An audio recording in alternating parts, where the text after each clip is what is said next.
this time on Psychic Investigators. When a college student vanishes, everyone's looking. None of her friends had any information, had no idea where Kim Antonakos was. Then, a psychic sees a twisted plot. I knew there were men. I knew they were waiting for her. You could feel the ropes. And says she's in grave danger. They say she played in a sandbox that she didn't belong in. Can the psychic help to solve the mystery of what happened to Kim Antonakos? I knew she was alive, and I knew they had to find her right away.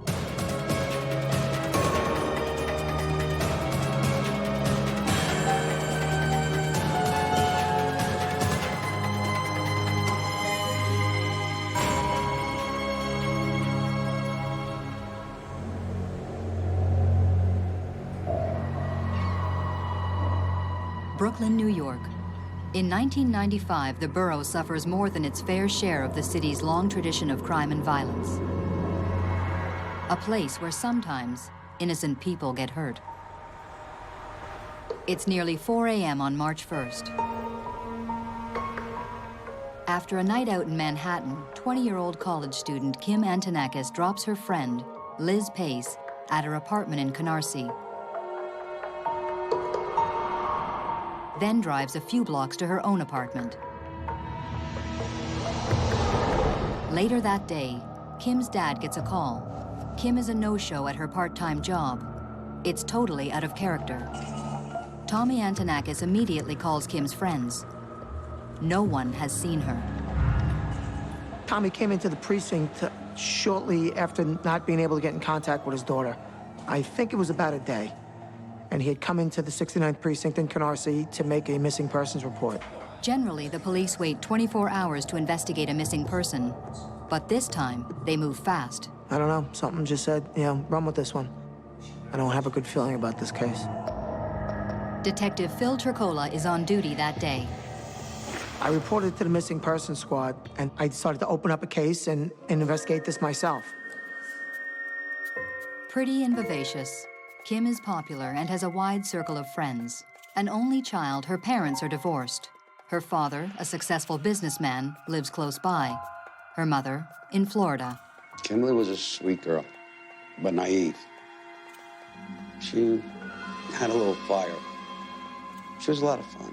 She was. She had a good way about her. She had a generous heart. Detective Turcola suggests Tommy check Kim's parking spot for her car. And then he called me, and he says, I think you need to come here. I found something. Her car was not there, but there was an earring on the garage floor. Don't know if that earring was there, fell out of a car, if she was wearing it, but I realized one person would know if she was wearing it, and that'd be Liz Pace. Kim's friend, Liz Pace, confirms Kim was wearing both earrings the previous night. Now I know that the car was in that garage, Kim was out of the car, and that earring fell off.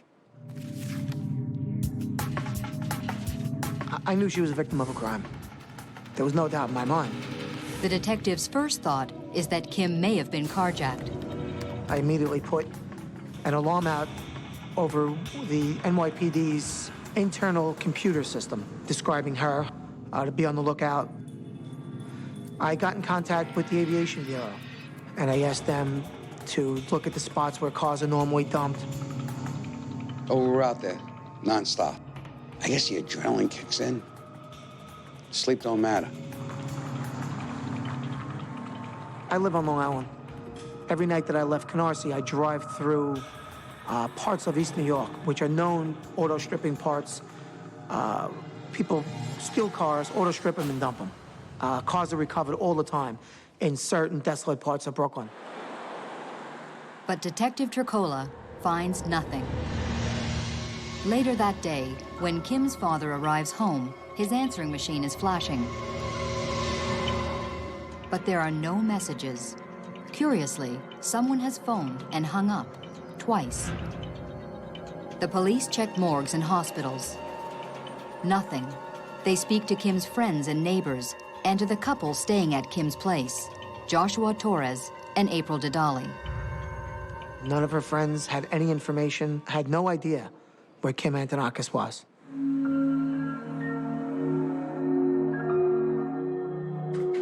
2 days pass with no sign of Kim. Her mother, Marlene, arrives from Florida A family friend suggests that Marlene sees psychic Ellie Crystal. A woman called me, quite hysterical, actually, and she asked for a reading. She had to have it that night. It was an emergency. This was Kim's mom, Marlene, who had called me. Host of her own local cable show, Crystal calls herself a medium. She says spirits come to her from the bridge outside her window. I realized after I lived here for a while that it's almost like harmonics.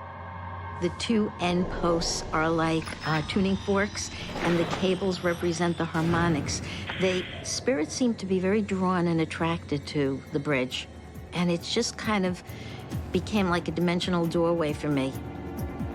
2 days after Kim's disappearance, her mother Marlene arrives with one of her daughter's friends at Ellie Crystal's Brooklyn apartment. They showed me a picture. I started seeing images.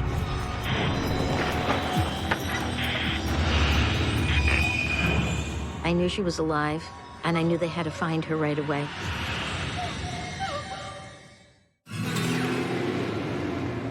Kim Antonakos has been missing for 3 days. Brooklyn police suspect foul play, but they have no real leads. Her mother asks a psychic for help. Ellie Crystal says her daughter is alive, but in grave danger. The psychic channels the young woman's spirit and tries to pinpoint her location. To go into her body is to feel very cold and very chilled.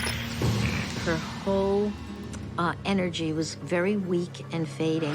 I felt she was dehydrated. She has not eaten, and that if somebody didn't find her very soon, she would die.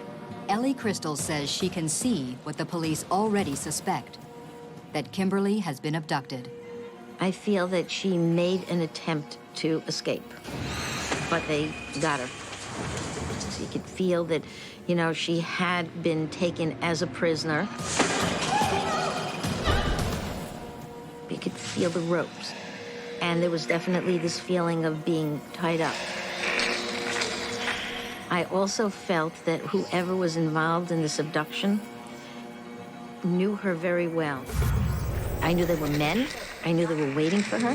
This is kids who are getting either back at her or looking to get some money from the family. It was one or the other. Marlene was crying. She started to cry right away. The whole thing was an extremely emotional reading. Before the session closes, the psychic has one more cryptic clue. The letter J was a letter that came to me at the time. I saw it as children would write their letter J. It was connected to the person who had taken her. It came as a male and young and Brooklyn. Marlene promises to pass on the paranormal clues to the police. But first, back at Kim's apartment, friends and family have gathered to listen to the psychic's tape. I see her Tied up, abducted, the letter J. She's struggling. Suddenly, Kim's roommate Josh Torres and his friend Julio Negron jump to their feet. They say that they're going out to search for Kim.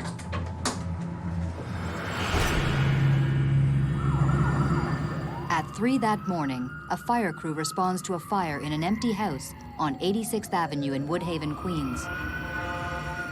The flames are easily checked. But in the basement, a grim discovery.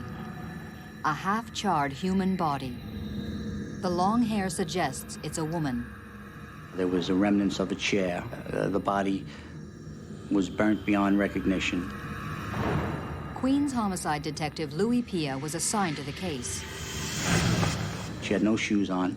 She was partially bound with her hands behind her back, and her feet were bound with duct tape. Arson investigators established the fire was set intentionally with gasoline. The coroner's report reveals the woman was burned alive. We started making calls. We had a body, and we wanted to see if people had reported anybody missing. So we called the missing person squad. We were told that there was 2 individuals one of which was a female in the 6-9 precinct who was reported missing a few days earlier by her father. And that's when the phone rang. And it was Queens. And they had said they had a female, deceased, victim of a homicide that fit the description of Kim Antonakos. A description that includes some unique body art. Kimberly Antonakos had some very distinctive tattoos on her back, on her leg. The tattoos. An infinity sign. A scorpion. It's almost certainly Kim Antonakos. I got Tommy sitting at my desk, and I walked out. I couldn't even look at Tom. I went into another office, and I sat there.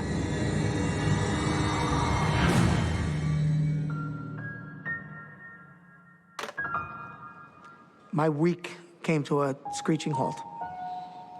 And my worst fears came true. I just couldn't bring myself to go back out and talk to Tom. But I knew I had to, so I did. And he's like, what's going on? I said, you know, Tom, I said, there's some guys that are gonna come in here and talk to you in a couple of minutes. That was it. My case ended. Case closed. So we took a ride over to the 6-9 precinct. It was very difficult to tell him that we had a body that was burned beyond recognition, and we're going to need dental records to positively confirm that the individual was his daughter. A missing person case is now a homicide investigation.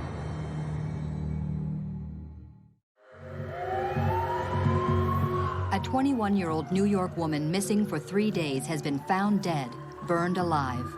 A psychic says the letter J is connected to her killer. When the brutal crime hits the headlines, even jaded New Yorkers are outraged. Your mind starts playing games. You get angry. You want to look for the people that did it. They tied her up in this cold basement, totally dark, and just left her there. Pete Donahue covers the story for the New York Daily News. It was a very normal neighborhood. I mean, it's not a neighborhood that you would drive through and expect something like this to happen at all. Just, you know, nice, modest, you know, middle-class homes. And the neighbors were shocked that something like this could happen. Weeks go by. Though the police have several suspects on their radar, they don't have enough evidence for an arrest. The psychic was right about the abduction, about Kim being tied up and close to death. Could she help the police to find the killer? Tom Antonakos would call on a daily basis, and he would say, listen, guys, you know, if nothing is going on and you have nothing at this point in time, would you go see a psychic? I shouldn't talk for anyone else, but my assumption was that it was all, you know, full of baloney. But I couldn't tell Tom. Tommy called and he said that Marlene was impressed with the information I had given her and could he come by with 2 police officers, and I said absolutely, no problem. On the following Saturday, Tommy, his brother Joey, Detective Pia and his partner visit Ellie Crystal. Crystal balls, I don't believe in them. Well, Tommy's motivation was to find out what happened, and whatever it took, whether it took seances or a crystal ball, he would do it to my brother. One of the policemen, the one sitting closer to me, he asked a lot of questions. This is when Kim started coming to me.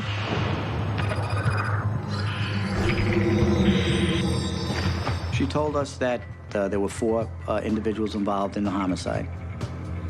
She said that she saw the letter J as being the first letter of the names of the individuals involved. She kept seeing the letter J. The letter J resonates with the police. Joshua Torres, who is temporarily staying with Kim with his wife and baby, is a suspect, as are his friends Jose Negron and Julio Negron, who, despite their names, are not related. Another friend of Torres, Nicholas Libretti, goes by the street name Little J.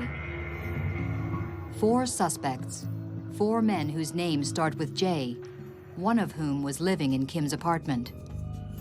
What do you look for? Justice? vengeance. So many things go through your mind. This was front-page news.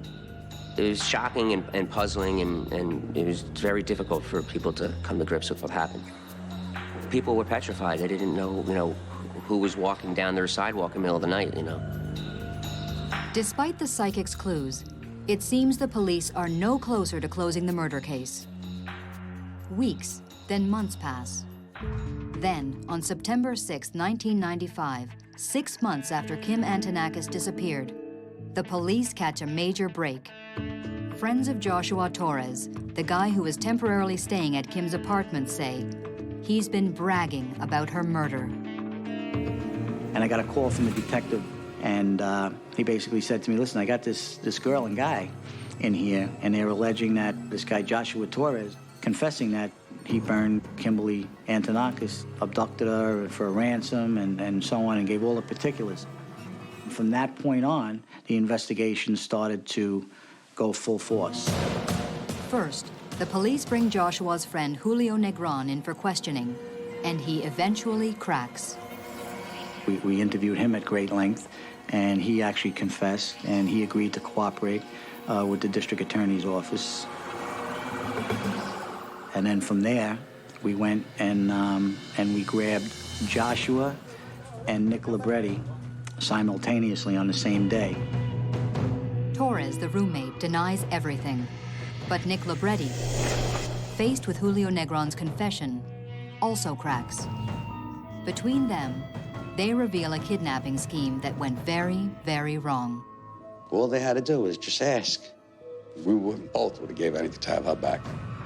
Involved were Joshua Torres, Nicholas Libretti, a.k.a. Little J, Julio Negron, and Jose Negron, all J's, just as the psychic predicted. This was just animals that were fools and they were idiots. The trial of Joshua Torres, the ringleader, opens on November 1st, 1996. He pleads innocent. Josh Torres is a particularly twisted and grotesque personality. He's an evil individual. Gene Reebstein prosecutes the case. I believe Josh thought she was a good target for a ransom demand because he could tell, one, that she had a lot of resources, and two, that her family cared for her. The way he looked at it there's money there and there's affection there. And those are two things Josh knows. Well, to get one, he knows how to use the other. Torres, who already had a criminal record, easily roped his friends into a scheme. The prosecution argues that at approximately 4 a.m. on March 1st, 1995, as Kim Antonakos parked her car in the garage across from her Brooklyn apartment, Nicholas and Jose grabbed her and drove her to a vacant home in Queens. There, they tied her up in the basement with no heat, no food, and no water, and left her for 3 days. Joshua Torres phoned Kim's father twice to play a pre-recorded ransom demand. But, by accident, he played the ransom tape too early for it to be recorded. Later, when Joshua and Julio heard the recording of the psychic session, they panicked, thinking she was onto them. That same night, they drove over to Queens, planning to set Kim free. But after 3 days in the cold without food and water, she was comatose. The cruel, bungling gang assumed she was dead. Joshua decided to burn the evidence.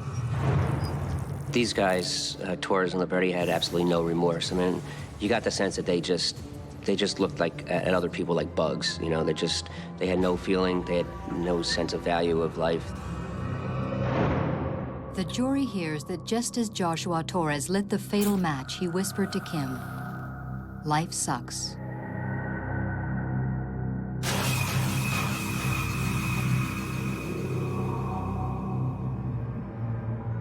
Despite the evidence, Joshua denies all the charges, but the jury thinks otherwise.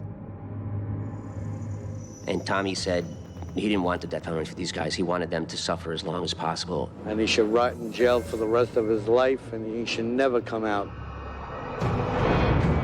Joshua Torres is convicted of arson, kidnapping, and first-degree murder. and sentenced to 58 years.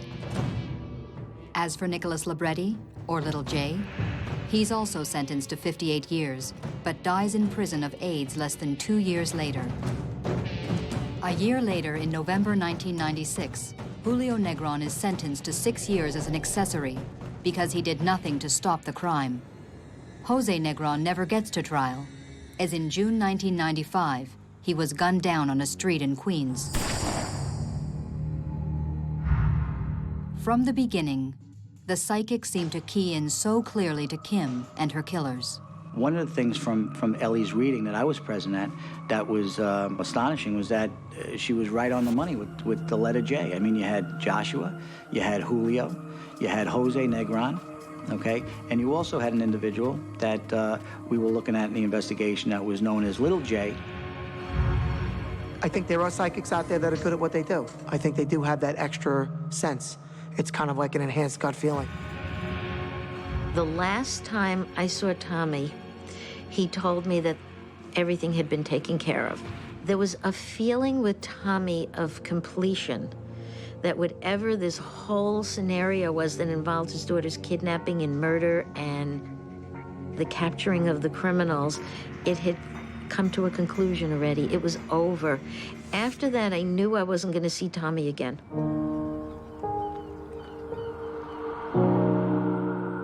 It was hard after. That was Daddy's little girl. 100%. She had him wrapped. Can't put it any better than that. That was his heart. Tommy went to Kimberly's grave regularly. I mean, he went there on her birthday. He went there on holidays. He invited me to come after one of the verdicts, and he went and he said, you know, we did it, baby. We got that piece of garbage. In 2005, 10 years after his daughter's grisly death, Tommy dies of cancer. I think in the end,